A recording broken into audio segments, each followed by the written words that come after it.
Hi everyone, in just a second I'm going to be introducing author Aimee Molloy, and we're going to be discussing her new book that comes out this week called The Perfect Mother, and it is such a good book. This is a debut novel for her, and I can't wait to talk to her about it.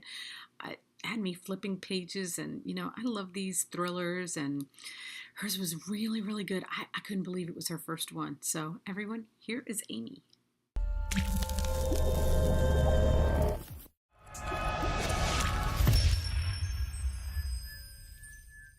Hi everyone, I am so excited because I am speaking with author Aimee Molloy, and we are talking about her debut novel, The Perfect Mother.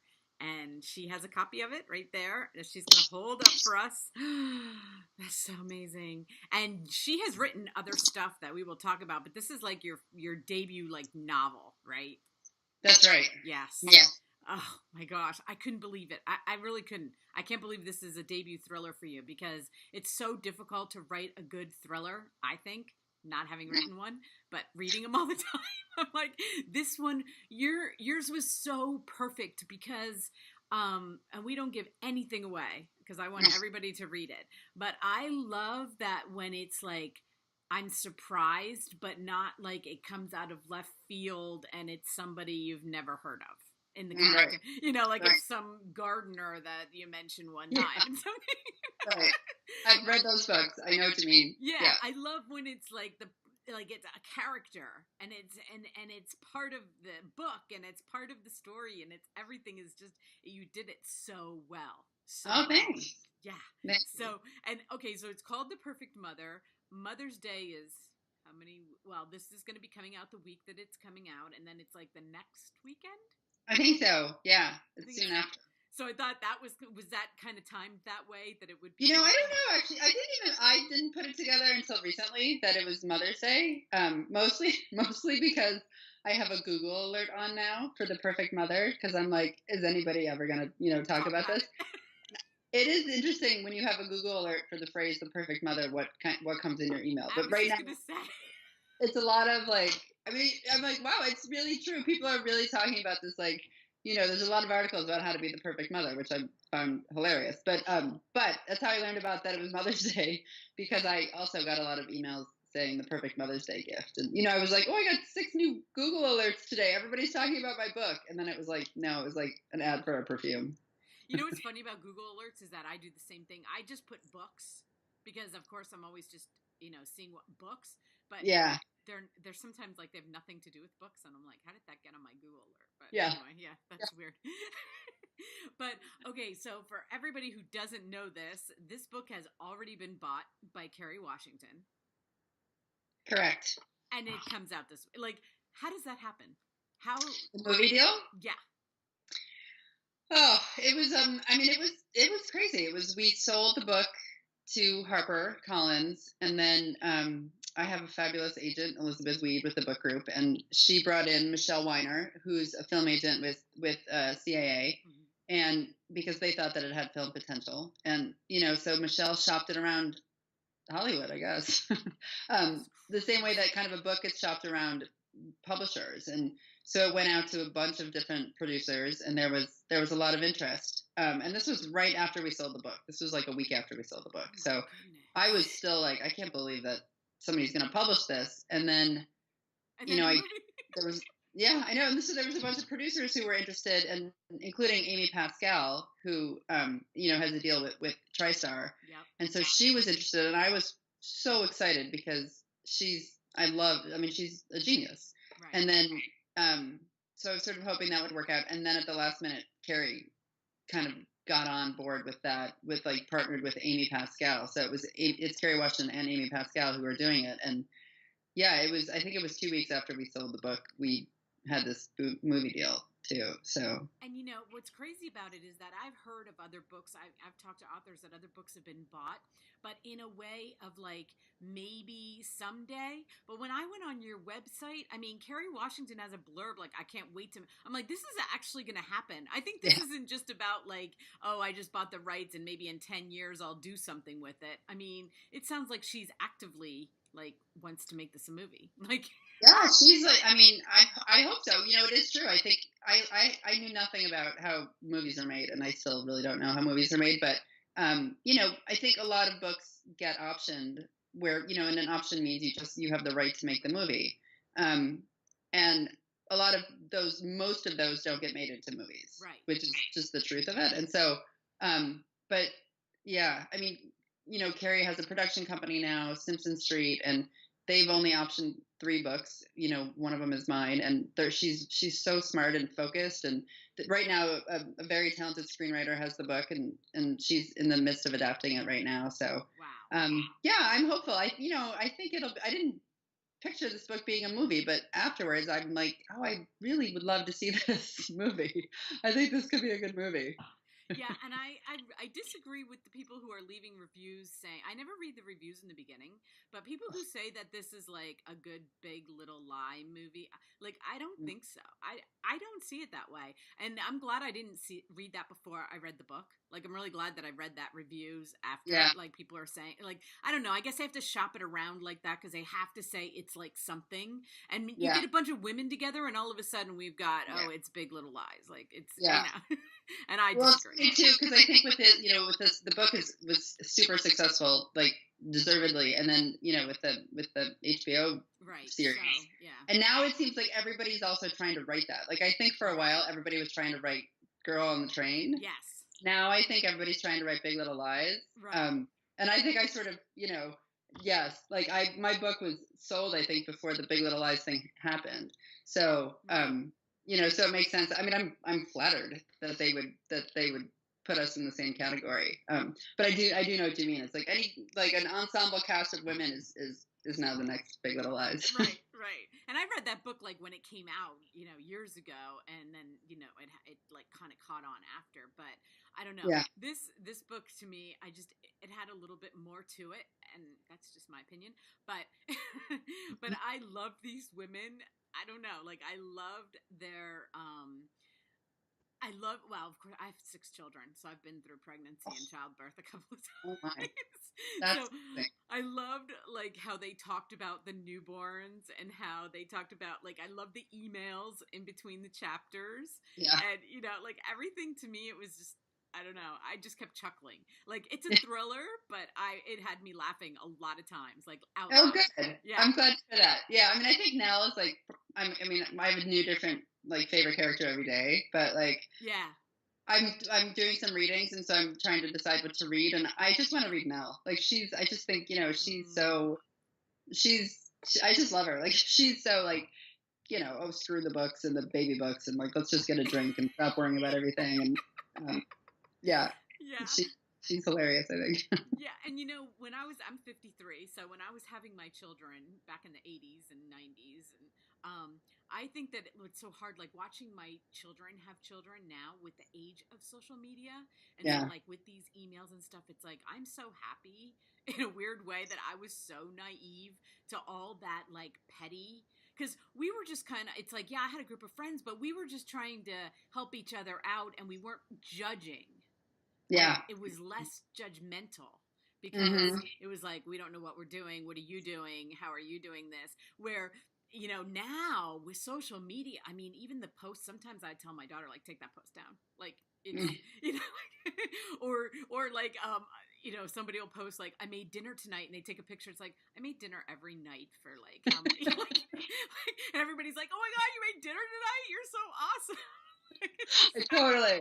Oh my god, that's so funny. I know. And then it's like if they go to McDonald's, they have all this like McDonald's guilt. Like, oh my god, I fed my kids nuggets. And do you know how many times I fed my kids cereal for dinner? Like, it's just like now there's just so much pressure for the perfect mother. Like we did not have that kind of pressure. Yeah. I'm really happy about that. Yeah. My kids are young. They're 3 and 5, and so like I think like now I'm over it. Like I don't care anymore. But yeah, I remember like. For me, it was like, you have to breastfeed. You cannot use formula, but you cannot breastfeed in public. Right. So it's like, and I was like, well, how do you do that? So like, you're ashamed if you're breastfeeding in public because you're showing somebody your breast, but you can't use formula because you're going to kill the baby if you do. And so like, are you supposed to just stay home all day? Like what, and it was Yeah, it really made me crazy. And I wasn't above it. It Right. wasn't like I'm not Nell. I wasn't like, oh, screw it. Like I had the books and, I got those emails and, I worried when my kids were like not rolling over on the exact right day that they Right. were supposed to roll It's like over. your And baby should be doing this today, and you're like, oh my yeah, gosh, she's not doing that. Like, what are yeah. you And I'm older too. I had my second when I was 40 and doing? my Uh-huh. first when I was 39, I think. So I'm kind of like, thank God for that, because I think if I was Yes. in my 20s and having to read all these things and think about this, like, oh, I don't know. I don't know if I'd be a good mother. I think it would stress me out a little bit I'm too much.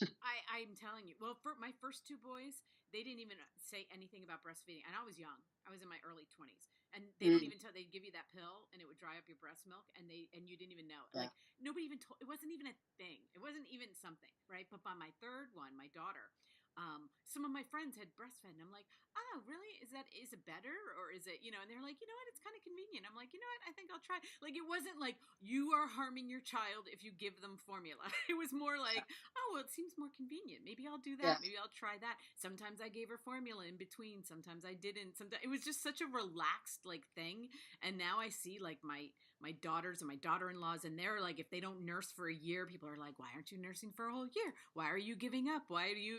And it's like Mhm. nobody's ever asked those questions. So like these mothers, I love I love their conversations. It was just like so funny to me. So that's why it's like a thriller, but it also wasn't so intense. Like you had such funny moments in between that I could just Mm. like laugh out loud about. So Oh, good. yeah, but it is a thriller. It is a Mm. and it's not one of those thrillers that you're scared. It's just one of those like intense like who done it and who. So just to give everybody like a little bit of something. So there's all these moms, and then there's a single mom, which heaven forbid, she's like a single mom in this. Right. And, How dare she? how dare she? And her baby gets kidnapped, and so we go from there. That's kind of how it starts out, and it's all within. What I love too is it's all a very short period of time. Yeah, it's 13 Day days. by day. Yeah, 13. Like it's crazy. Like when I finished it, I was like, I can't believe that was just 13. Like it felt like so much longer. So much happens in that amount of time. Yeah. So, but okay, so this is your debut. Like, how did you just like say I want to write a thriller? Like, were you just like drawn to that genre then? Wanted to see if you No, could do I it? mean, weirdly, no. Like well, I've been writing nonfiction for well 12 years or something, Mm-hmm. and most of it as a ghostwriter. And so it means like if somebody famous has a story to write and they're not a writer, they hire me and like I write the book Kids and then they Colette. put their name on it. Right. So it's sort of I'd done that. I loved it. It was I got to make a living writing. Like I didn't have to like work at Starbucks, and I was always grateful for that. That I just was able to kind of make it. And then, but I always really wanted to write fiction. It was like this little. It was my like little secret that I had. Um, but I tended to read more like literary things, and so after I got pregnant, I was reading like books about motherhood, like Department of Speculation by Jenny Ofo. Like I just probably read 4 times because it's so beautiful. And then like this book, 11 Hours by Pamela Aarons, which is like really just follows a woman through her labor, Mm-hmm. and it's her relationship with the nurse. And I was like floored by this book. And so after I had my daughter, my first one, I was like approaching 40. I was feeling less comfortable with ghostwriting and with people taking credit for like my work. And I was like, and with how crazy it was to become a mother, I was like, okay, I finally have something that I think I want to write about. But at first it was because I read more literary stuff. Like I was trying to figure out my way in through that. And then my second was born, and I read Gone Girl, like basically like in the middle of the night, like nursing my and it just brought me back to reading in a way where I was like, oh my God, I forgot like this getting lost in a book. And I couldn't wait till like everybody left the house and it was just me and the baby in the book. And so then I had this idea. And then actually right after that, I read Girl on the Train, like everybody else in Yeah. the world. And like, I think they're very different books, but I think that they're just like, they're so smart. And so it was then that I had the idea, like, well, instead of writing like a literary book about motherhood, because I'm probably not smart enough for that, like let me try and write like, a thriller, which not to say that you don't have to be really smart to write a thriller, but so it was once it came to me that I would approach it like a book about motherhood that was also like Girl on the Train. Then I was really excited, like enough that I was like stopped thought of thinking about it, and I like, and I said to my husband, my dog, when I started writing, my youngest was 1 and my oldest was 3, and I had like, I finished a ghostwriting job, and I said to him like, okay, that money is mine for a year. Like it's my salary, and I'm claiming it, and I'm hiring a babysitter, and I give myself 12 months to write a novel, and everybody's got a deal. Like the baby's got a deal, you have to deal. Everybody's got a deal because I am going to hire a babysitter and like become a novelist.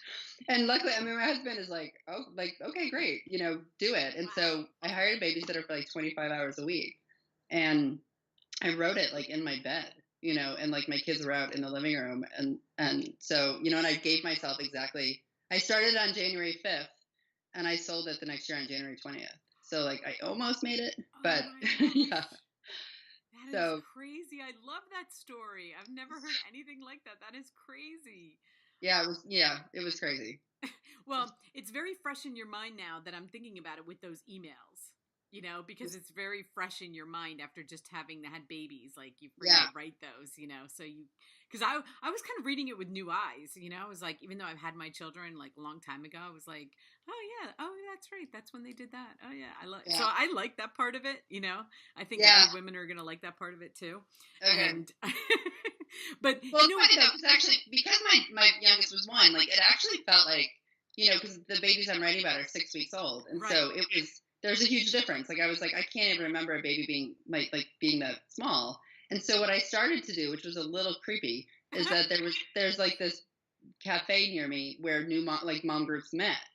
And so I would go and like sort of get the table like closest to the mom group and like, eavesdrop on their conversations to sort of be like to try and remember like what people were talking about back then. And so like I was like, oh right, the whole thing of like it's 6 weeks, your 6 weeks doctor's appointment, and you come home and your husband is expecting you to have sex because Right. like it says it in the book, and I was like, I forgot about that. So like, And you're like, no, he said 2 more weeks. So yeah. sorry.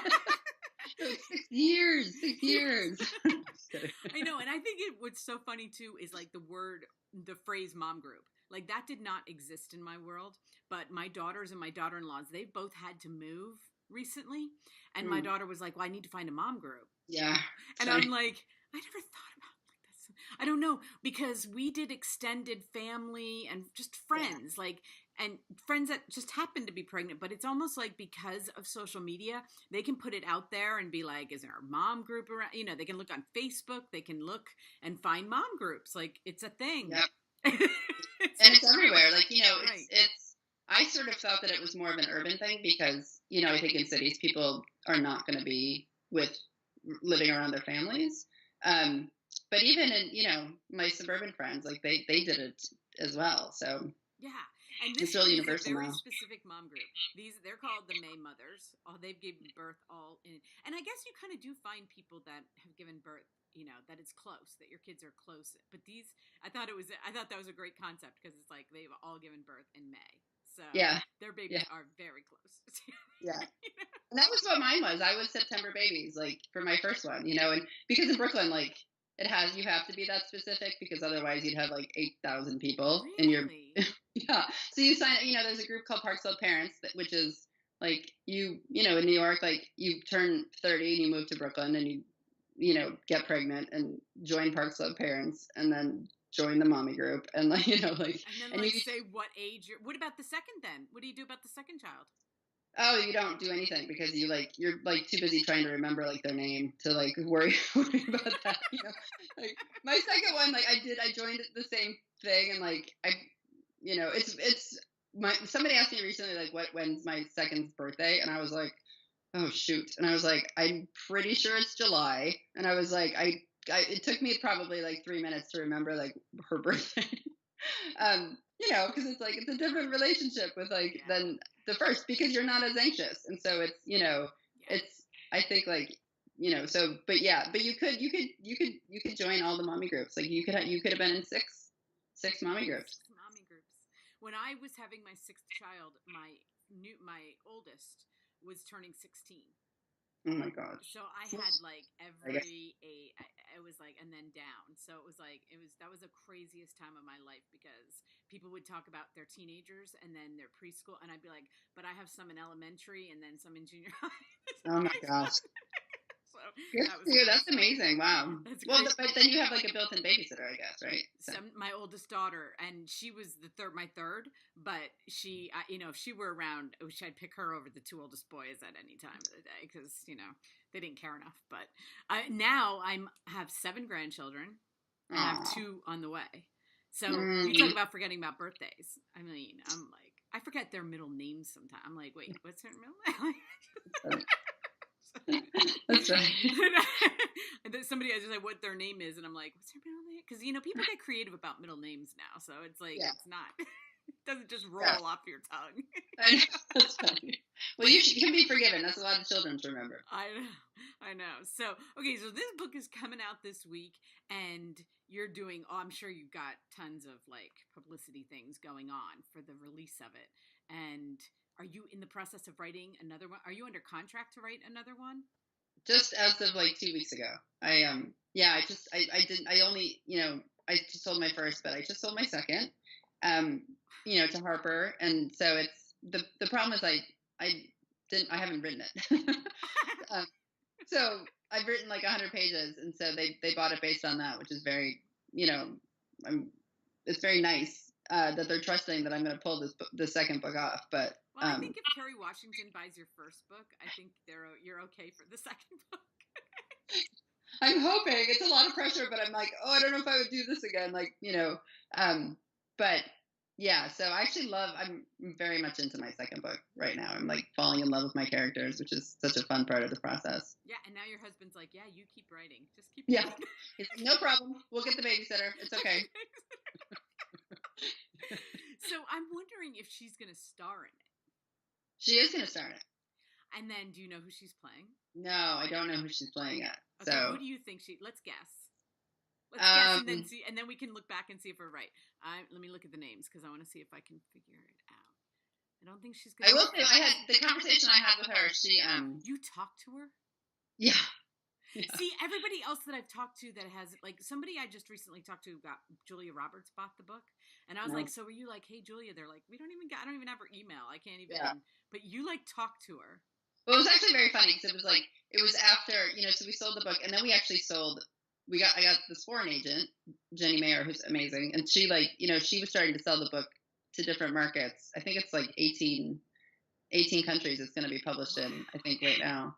And so that happened first, and like the next week, and then it was the film deal. And so we sort of finalized all the film stuff, and it was a Friday night. And I said to my husband, like, it was like 7, and the kids we put the kids to bed, and I was like, I'm going to sleep. Like, it's 7 o'clock, and I'm just like, I'm getting sick. Like, it was just like it was like everything is over with, and I was just like, I just need to sleep for like a week.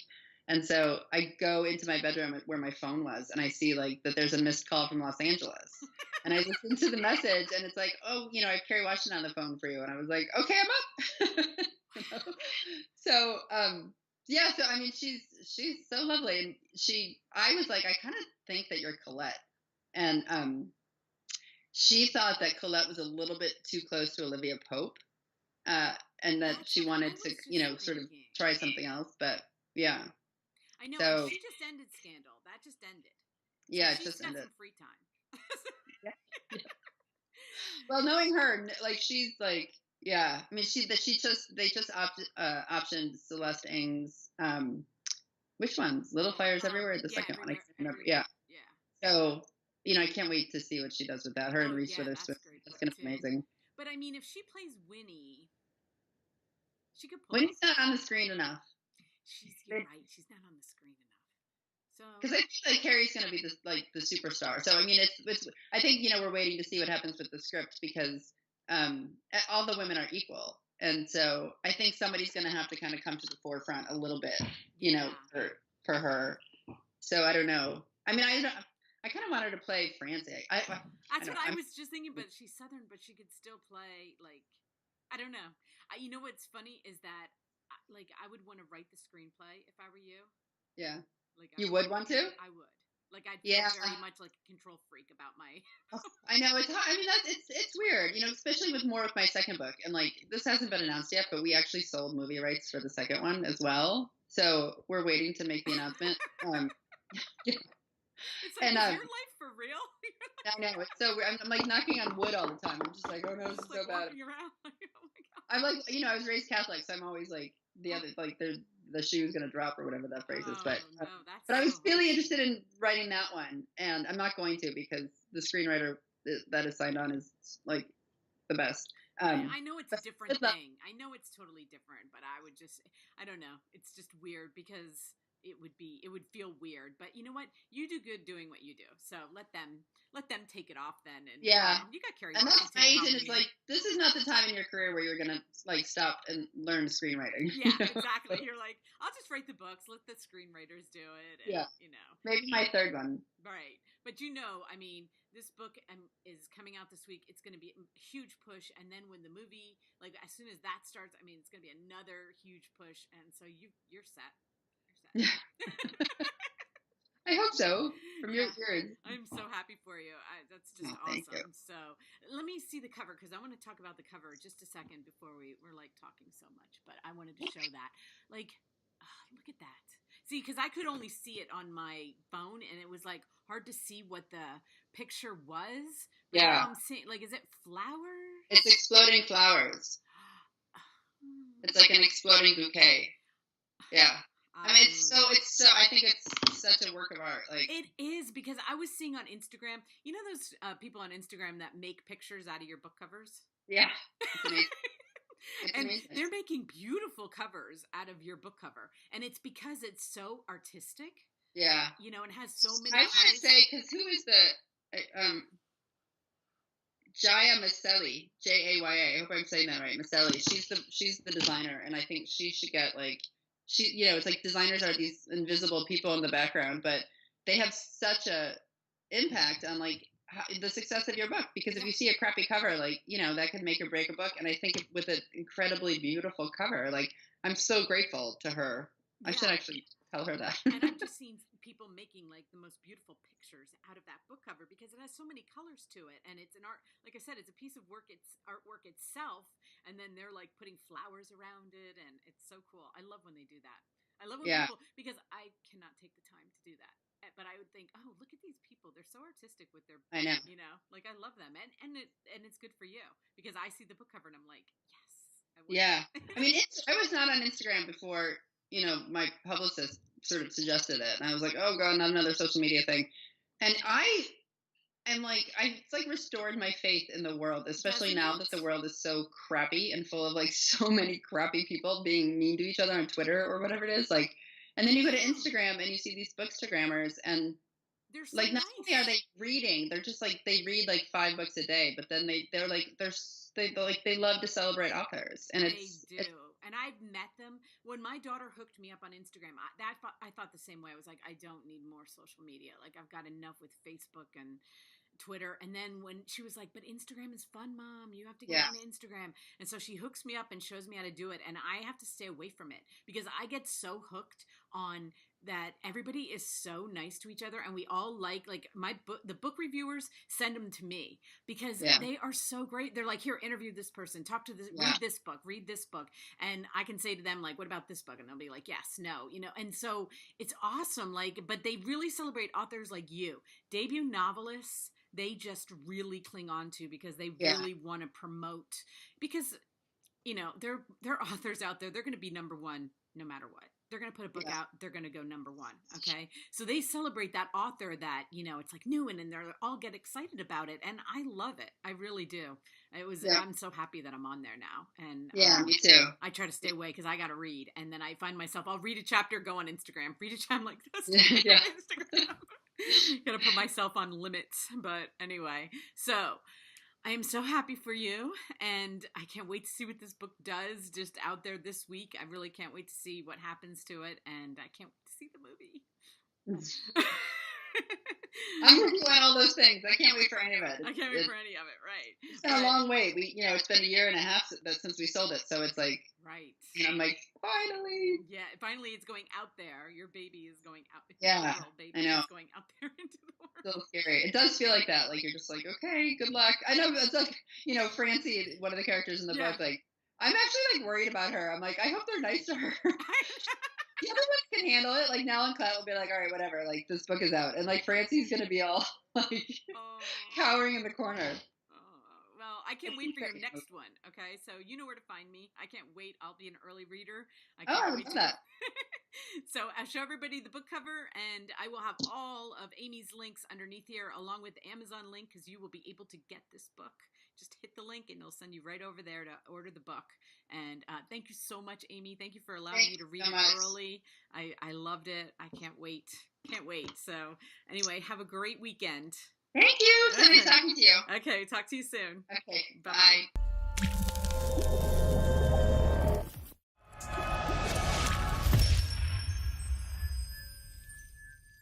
If you made it this far, you listened to my whole talk with Aimee. Ugh, she is so amazing, guys. Get this book. And you know what? It's going to be a movie. So go get it, because you know how you always are like, I want to read the book before I see the movie? That's what you need to do. You need to read the book and then see what they do with the movie. I can't wait to see. I will be there opening night to see what they do with this movie. And Kerry Washington is going to be starring in it. So anyway, guys, Aimee's links all underneath here. And I just want to thank Aimee and thank you all for watching.